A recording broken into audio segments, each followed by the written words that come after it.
Hey guys, and welcome back to my channel. How have you found the value series I've been sharing? I think the first week I shared on the reason I chose values over rules and how values helped in raising my children. And then the last video I shared on I think there were about five of the values that we used mostly. And I think what I want to do this week is that I want to share with you how to then teach those values to our children. Because you see, there's one thing knowing the values, but there's one thing teaching the values and modeling the values, especially in an age appropriate way. You see, the same way you talk about values to a 5-year-old, it's not the same way you're going to talk about values to a 15-year-old. So they're quite different, very, very different. And so as our children's brains develop, the way they assimilate or the way they learn changes as well. And it's so important for us to know that, because sometimes we end up trying to in the quest to teach them values, we sometimes can get frustrated with because they're not practicing those values that we're talking about. But a lot of times these values are caught more than they're taught. So yes, I'm teaching you how to teach them values, but what I'm also teaching you behind that is how to model those values so that your children catch those values, because the model values are more caught than thoughts. And the more they can catch it from us, then what we teach them really gets in. It really stays in. It really lands, because not only are they hearing it from us, but they're seeing it in us. Does that make sense? Yeah. Okay. Awesome. So what I did here, I'm going to look at my notes, because how I separated it for children aged 0 to 5, and then we will go to children between 6 and 10, and then we'll take it from there. I think what I've shared here is that at 0 to 5, this is the most important um stage of their lives, where they're always observing, they're always imitating. We always talk about how children copy. This is the stage where they're copying, and I call this stage planting the seed stage. And you might think that, oh, they're so young, they won't know. But do you know what? The observation, the imitation, the repetition, and the routines that you are guiding them with is going to help them. That's the foundational tool that they need to be able to embrace these values that you're sharing. Your emotional connection with them is also very key at this stage. You might think, oh, I've heard some parents say, oh, but they won't remember. They will. They may not remember it as this is what I saw my mom do, or this is what I saw my dad do, but they will do it. It will be part of them, because they're experts. I call them experts in copying. If I want to go by Nigeria, where I say copy, copy, they're experts in copying. And so we need to be very mindful here that what we're doing in this season between 0 and 5 is that we are planting seeds. So that harvest that you want at the end, it's now that you're planting it. You want your children to be resilient, it's now that you're planting it. And they are observing from you. And that your resilience also comes with your self-control, the way you emotionally regulate yourself is part of all the resilience building. Okay, it's part of that. So 0 to 5, planting seed season, as I say, and all of it is that we need to just allow them to absorb, because that's what they're doing in this stage. All they're doing now is absorbing. So if you want to teach them respect, but let them experience, let them watch you respect people. It then becomes their norm. If you want to teach them honesty, let them see honesty from you. Yes, at 0 to 5. Keep the values very, very simple. And just reiterate, when they do something, we talk about, at home, in this home, this is the way we do things. You just keep correcting them, and don't get tired of correcting them. Don't get tired of repeating what you're saying, because at this stage, you've got to repeat what you're saying. The more we repeat it, the more it lands with them. So you're repeating it doesn't make you seem like they're not getting you, or, and stuff like that. No, you're repeating it as a sign that it needs to land with them. Okay, and that's really the key. you know, and you tell them when they do things or they don't want to share a toy, you say, you know what, in our home, what do we do? We help each other. That's a value. In our home, what do we do? We tell the truth. In our home, what do we do? Let's say they break something or not break something, make something drop and they're trying to get it. Tell them in this home, we keep trying. Tell them in this home, we use kind words. Tell them in this home, we take turns. They just need to know that it's part of their belonging, it's part of what they do in their home. And we have to reiterate this all the time. There's nothing wrong with repeating the values that we want to instill in our children. It's very important. So that's what I would say for the 0 to 5 stage. Keep it simple, keep repeating it, and keep making sure that you're emotionally regulated when you repeat it. You see, a lot of times our dysregulation dysregulates the education. Our dysregulation, our emotional dysregulation, can dysregulate what we're trying to instill in them. They get confused. Oh, they just get confused about it. So be emotionally connected, be emotionally regulated. That's when the values you're teaching them lands. They understand this is serious business. This is our family business. This is who we are as a family. Because you're sharing it to them. No matter how many times you're sharing it to them, you're sharing it with them emotionally regulated. That's the key. Very, very foundational. And now for 5 to 10, this is where we're practicing the values. We're really practicing the values. Things are beginning to change. Children are beginning to understand more on what's responsibility.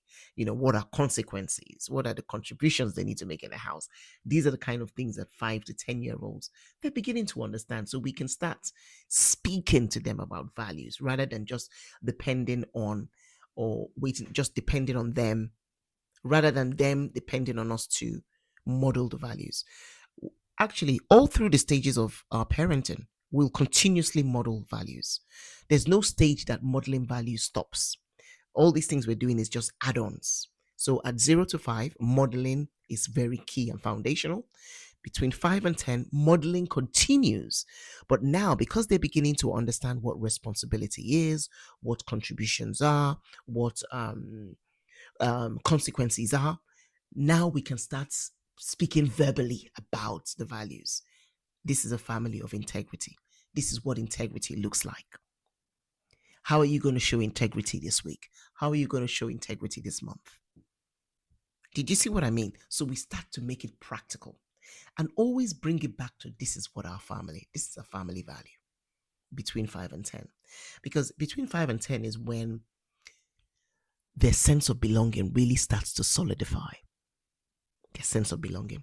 If we don't catch their sense of belonging between 5 and 10, especially, then when they become teenagers, it's very easy for other people for them to be influenced by other people, is what I'm trying to say. Yeah. So this 5 to 10 is a very critical stage for that sense of belonging. This is what we do in the family. If you value teamwork, then let's do teamwork. Let's talk to them about what teamwork is, give them responsibilities, let them know they're doing it as a team. Take pride in that team that you have, the siblings. Take pride in it. I used to tell my kids, what would I do without you guys? So that they knew that the love I have for them was as a team. As a team. And now in their young adult ages, when I see how they interact with each other, when I see how they call each other up, they talk to each other, sometimes they go and visit each other, it warms my heart. It really, really warms my heart. It really warms my heart. So, yeah, if you value hard work, then please praise their efforts, because their effort is really key in them sustaining hard work, in them continuing with their hard work. And for me, what I did with hard work is when I was talking to my children about hard work, I always related hard work to the benefits they will gain in the future, so that the hard work wasn't about me. Because when you talk so much about stuff and you don't connect it to a positive outcome of their future, sometimes children think that you're making a force because it's all about you, and so when they get to their teenagers, then it's not, they don't want to please you in that kind of way. So we want them to know that this hard work value that we have, this value of integrity we have, that yes, it's a family value, but it's also a value that's going to take them far in life. That's really, really key. Really key for them to know that, because then it becomes a personal conquest for them. Like, okay, you know what? I'm a hardworking person. I identify as a hardworking person. I'm going to work hard. And in that working hard, I'm not going to give up. Their resilience enters that equation. You see what I mean? So 5 to 10, start to speak about it very frequently and very speak it more. You speak it, you model it, you ask for examples of how they modeled it in school, how they're modeling it at home, how they model it in church, whatever it is. Just let them start to really internalize and really start to give you examples of how those values are showing up for them in their lives. That's really important. I think the 10 to 13 is a very interesting stage, because 10 to 13 is they're beginning to um I know I know in real terms we say 13-year-olds are teenagers. Sometimes I think in this stage now it's even starting much earlier. I would say at this stage, let us start to they need to start internalizing these values, so that these values become part and parcel of them.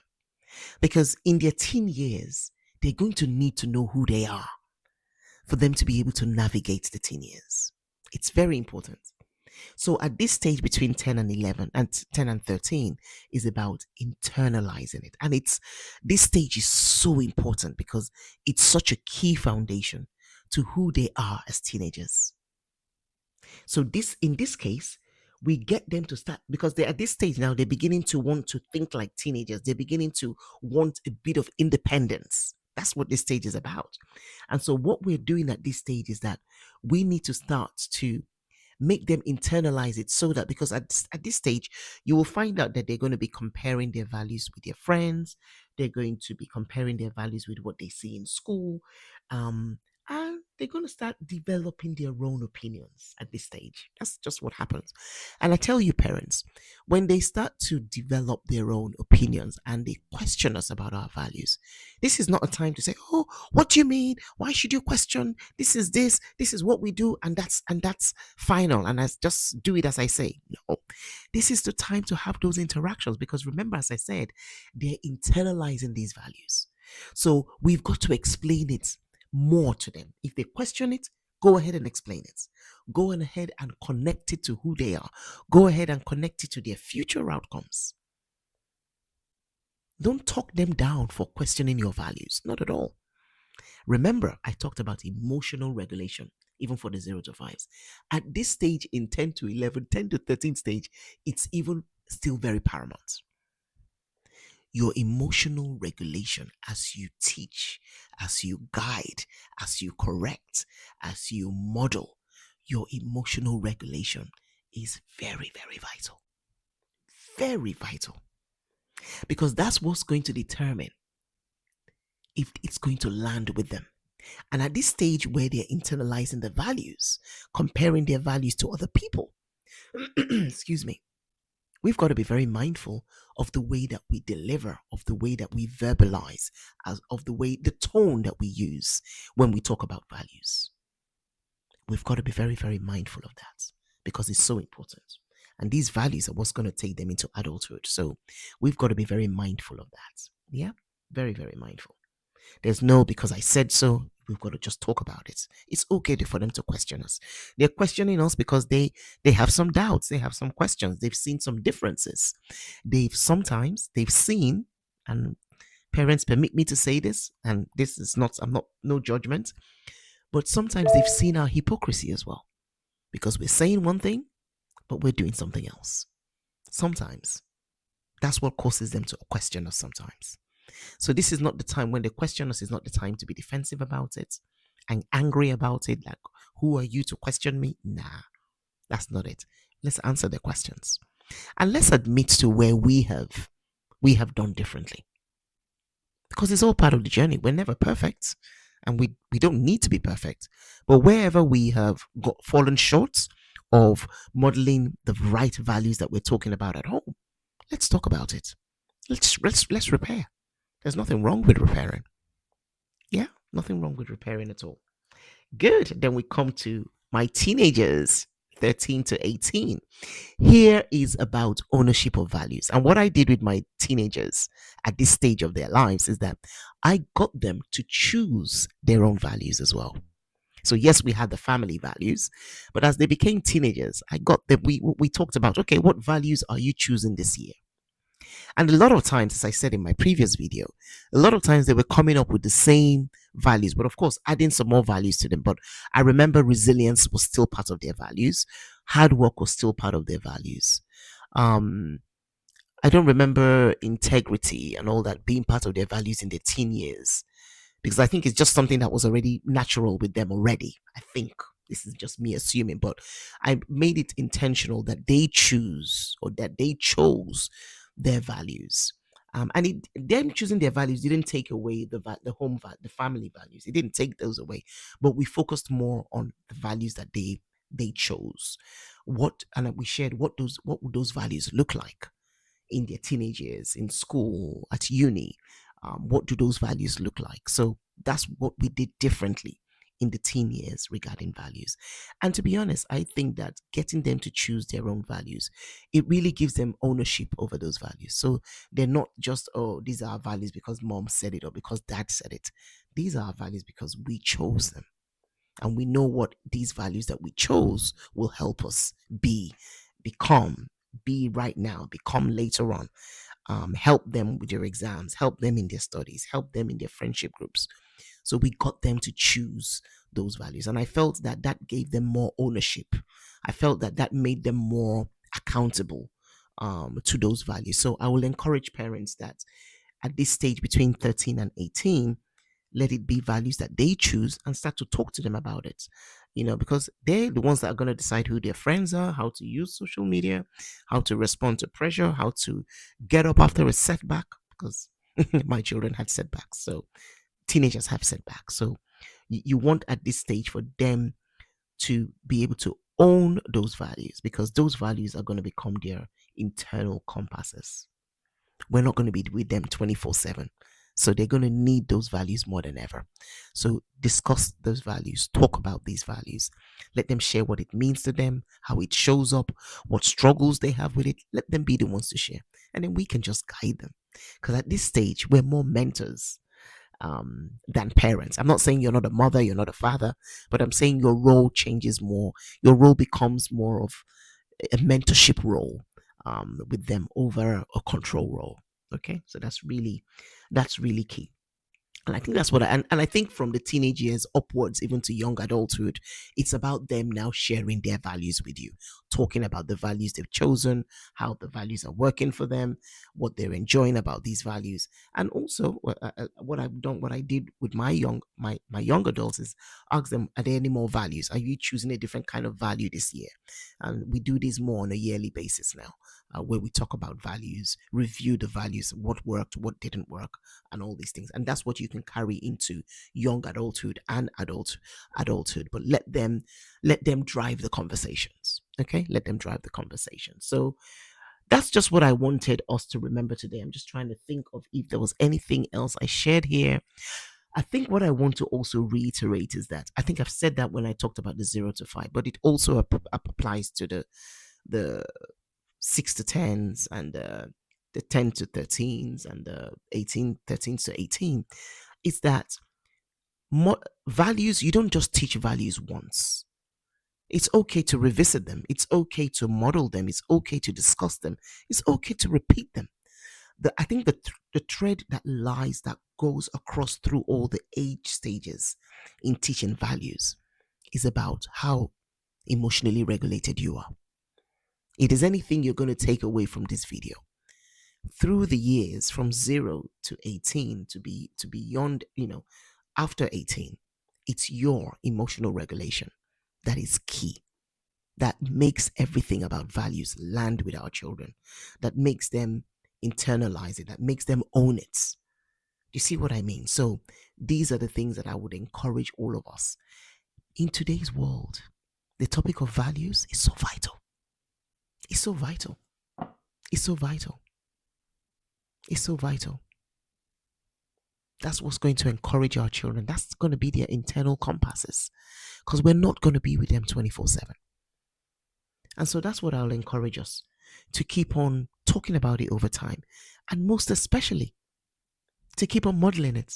And you might be watching this video and thinking, I haven't done this.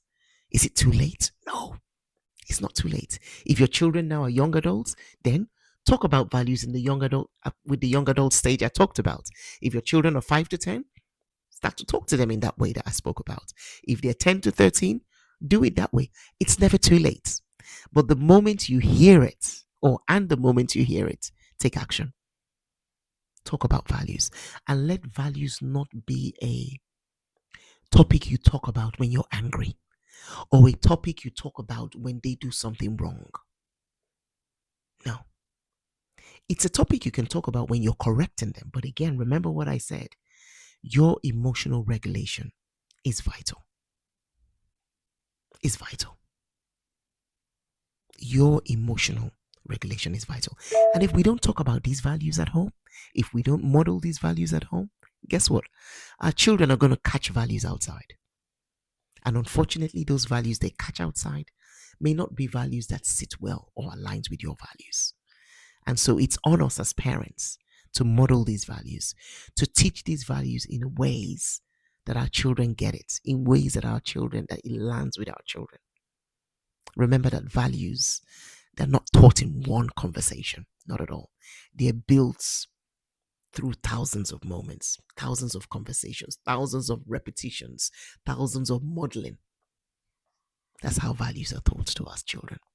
And our children deserve to understand and know those values so that they can go out there and be the great, amazing individuals in the world out there. I trust this has helped. What am I going to say now? If you're watching this video for the first time, have you subscribed to my video? Go ahead and subscribe. I really appreciate you for showing up, and I really appreciate for everyone who shares the video. Go ahead, press like, press the subscription button, do what you've got to do, and we've got more coming to you on this channel. I'm really excited about it, and looking forward to sharing more and more on parenting in relationship based ways, knowing that you can have a relationship with your child and still parent them, with a role. And remembering my book to get on Amazon, Role and Relationship in Parenting. And for parents of teenagers, I didn't share this in the last video, but for parents of teenagers, remember that we also have the Parenting Teens Navigation System. That's another book that we have, the Parenting Teens Navigation System. This is one of the best parenting teens books out there, definitely. And I know I'm the author, but it's definitely one of the best, a bestseller, an Amazon bestseller. So yes, I shall look forward to seeing you in the next video. Until then, please remember that I'm rooting for you all the way. We're in this together. Parenting may not be easy sometimes, but just remember that you've got me. Remember that I am here rooting for you, and I'll see you here in the next video. You take care. God bless. I'll see you soon. Take care.